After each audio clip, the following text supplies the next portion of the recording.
22वां अध्याय चीरहरण। श्री सुखदेव जी कहते हैं, परीक्षित, अब हेमंत ऋतु आई। उसके पहले ही महीने में अर्थात मार्च शीर्ष में नंद बाबा के व्रज की कुमारियां कात्यायनी देवी की पूजा और व्रत करने लगी। वे केवल हविष्यान ही खाती थी। राजन वे कुमारी कन्याएं पूर्व दिशा का क्षितिज लाल होते होते यमुना जल में स्नान कर लेती और तट पर ही देवी की बालुकामयी मूर्ति बनाकर सुगंधित चंदन, फूलों के हार, भांति भांति के नैवेद्य, धूप, दीप, छोटी बड़ी भेंट की सामग्री, पल्लव, फल और चावल आदि से उनकी पूजा करती।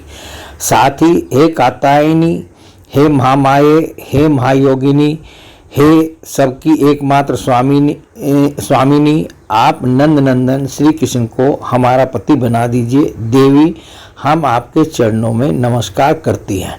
इस मंत्र का जप करती हुई वे कुमारियां देवी की आराधना करती। इस प्रकार उन कुमारियों ने, जिनका मन श्री कृष्ण पर निछावर हो चुका था, इस संकल्प के साथ 1 महीने तक भद्रकाली की भली भांति पूजा की कि नंद नंदन श्याम सुंदरी हमारे पति हों।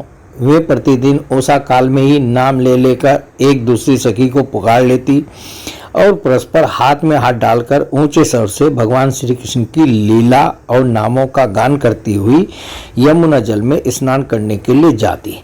एक दिन सब कुमारियों ने प्रतिदिन की भांति यमुना जी के तट पर जाकर अपने अपने वस्त्र उतार दिए और भगवान श्री कृष्ण के गुणों का गान करती हुई बड़े आनंद से जल क्रीड़ा करने लगी। परीक्षित, भगवान श्री कृष्ण शंकादि योगियों और शंकर आदि योगेश्वरों के भी ईश्वर हैं। उनसे गोपियों की अभिलाषा छिपी न रही। वे उनका अभिप्राय जानकर अपने सखा ग्वाल बालों के साथ उन कुमारियों की साधना सफल करने के लिए यमुना तट पर गए। उन्होंने अकेले ही उन गोपियों के सारे वस्त्र उठा लिए और बड़ी फुर्ती से वे एक कदम के वृक्ष पर चढ़ गए। साथ ही ग्वाल बाल ठटा ठटा कर हंसने लगे और स्वयं श्री कृष्ण भी हंसते हुए गोपियों से हंसी की बात कहने लगे। अरे कुमारियों, तुम यहाँ आकर इच्छा हो तो अपने अपने वस्त्र ले जाओ। मैं तुम लोगों से सच सच कहता हूँ, हंसी बिल्कुल नहीं करता। तुम लोग व्रत करते करते दुबली हो गई हो। ये मेरे सखा ग्वाल बाल जानते हैं कि मैंने कभी कोई झूठी बात नहीं कही है। सुंदरियों, तुम्हारी इच्छा हो तो अलग अलग आकर अपने अपने वस्त्र ले लो या सब एक साथ ही आओ, मुझे इसमें कोई आपत्ति नहीं है। भगवान की यह हंसी मस्खरी देखकर गोपियों का हृदय प्रेम से सरोवर हो गया। वे तनिक सकुचाकर एक दूसरी की ओर देखने और मुस्कुराने लगी। जल से बाहर नहीं निकली। जब भगवान ने हंसी हंसी में यह बात कही तब उनके विनोद से कुमारियों का चित्त और भी उनकी ओर खिंच गया। वे ठंडे पानी में कंठ तक डूबी हुई थी और उनका शरीर थर थर काँप रहा था। उन्होंने श्री कृष्ण से कहा, प्यारे श्री कृष्ण, तुम ऐसी अनीति मत करो। हम जानती हैं कि तुम नंद बाबा के लाडले लाल हो, हमारे प्यारे हो। सारे ब्रजवासी तुम्हारी सराहना करते रहते हैं। देखो, हम जाड़े के मारे ठिठुर रही हैं। तुम हमें हमारे वस्त्र दे दो। प्यारे श्याम सुंदर, हम तुम्हारी दासी हैं। तुम जो कुछ कहोगे उसे हम करने को तैयार हैं। तुम तो धर्म का मर्म भली भांति जानते हो। हमें कष्ट मत दो, हमारे वस्त्र हमें दे दो, नहीं तो हम जाकर नंद बाबा से कह देंगे। भगवान श्री कृष्ण ने कहा, कुमारियों, तुम्हारी मुस्कान पवित्रता और प्रेम से भरी है। जब तुम अपने को मेरी दासी स्वीकार करती हो और मेरी आज्ञा का पालन करना चाहती हो तो यहाँ आकर अपने अपने वस्त्र ले लो। परीक्षित, वे कुमारियाँ ठंड से ठिठुर रही थी, कांप रही थी। भगवान की ऐसी बात सुनकर वे अपने दोनों हाथों से गुप्त अंगों को छिपाकर यमुना जी से बाहर निकली। उस समय ठंड उन्हें बहुत ही सता रही थी। उनके इस सुधभाव से भगवान बहुत ही प्रसन्न हुए। उनको अपने पास आई देखकर उन्होंने गोपियों के वस्त्र अपने कंधे पर रख लिए और बड़ी प्रसन्नता से मुस्कुराते हुए बोले, अरे गोपियों, तुमने जो व्रत लिया था उसे अच्छी तरह निभाया है, इसमें संदेह नहीं। परंतु इस अवस्था में वस्त्रहीन होकर तुमने जल में स्नान किया है। इससे तो जल के अधिष्ठात्र देवता वरुण का तथा यमुना जी का अपराध हुआ है, अतः अब इस दोष की शांति के लिए तुम अपने हाथ जोड़कर सिर से लगाओ और उन्हें झुककर प्रणाम करो। तदनंतर अपने अपने वस्त्र ले जाओ। भगवान श्री कृष्ण की बात सुनकर उन वृज कुमारियों ने ऐसा ही समझा कि वास्तव में वस्त्रहीन होकर स्नान करने से हमारे व्रत में त्रुटि आ गई, अतः उसकी निर्विघ्न पूर्ति के लिए उन्होंने समस्त कर्मों के साक्षी श्री कृष्ण को नमस्कार किया, क्योंकि उन्हें नमस्कार करने से ही सारी त्रुटियों और अपराधों का मार्जन हो जाता है। जब यशोदानंदन भगवान श्री कृष्ण ने देखा कि सब की सब कुमारियां मेरी आज्ञा के अनुसार प्रणाम कर रही हैं, तब वे बहुत ही प्रसन्न हुए। उनके हृदय में करुणा उमड़ आई और उन्होंने उनके वस्त्र दे दिए। प्रिय परीक्षित, श्री कृष्ण ने कुमारियों से छल भरी बातें की, उनका लज्जा संकोच छुड़ाया, हंसी की और उन्हें कठपुतलियों के समान नचाया, यहाँ तक कि उनके वस्त्र तक हर लिए, फिर भी वे उनसे रुष्ट नहीं हुई। उनकी इन चेष्टाओं को दोष नहीं माना, बल्कि अपने प्रियतम के संग से वे और भी प्रसन्न हुई। परीक्षित, गोपियों ने अपने अपने वस्त्र पहन लिए, परंतु श्री कृष्ण ने उनके चित्त को इस प्रकार अपने वश में कर रखा था कि वे वहां से एक पग भी न चल सकी। अपने प्रियतम के समागम के लिए सजकर वे उन्हीं की ओर लजीली चितवन से निहारती रही।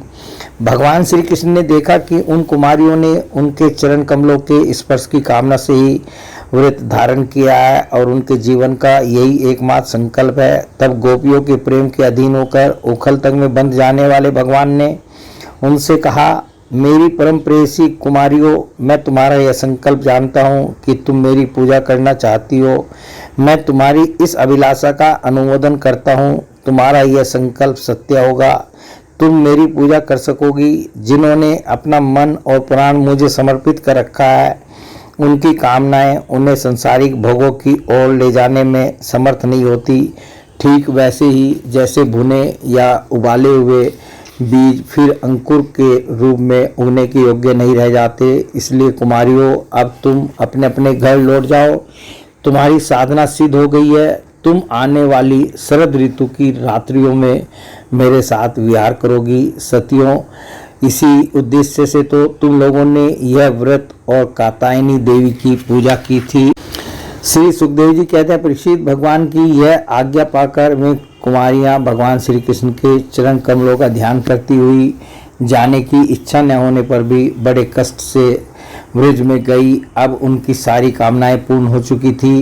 प्रिय परीक्षित, एक दिन भगवान श्री कृष्ण बलराम जी और ग्वाल बालों के साथ गौवें चराते हुए वृंदावन से बहुत दूर निकल गए। ग्रीष्म ऋतु थी, सूर्य की किरणें बहुत ही प्रखर हो रही थी, परंतु घने घने वृक्ष भगवान श्री कृष्ण के ऊपर छत्ते का काम कर रहे थे। भगवान श्री कृष्ण ने वृक्षों की छाया करते देख स्तोक, कृष्ण, अंशु, श्रीदामा, सुबल, अर्जुन, विशाल, ऋषभ, तेजस्वी, देवप्रस्थ और वरुत्तप आदि ग्वाल वालों को संबोधन करके कहा, मेरे प्यारे मित्रों, देखो ये वृक्ष कितने भाग्यवान हैं। इनका सारा जीवन केवल दूसरों की भलाई करने के लिए ही है। ये स्वयं तो हवा के झोंके, वर्षा, धूप और पाला सब कुछ सहते हैं, परंतु हम लोगों की उनसे रक्षा करते हैं।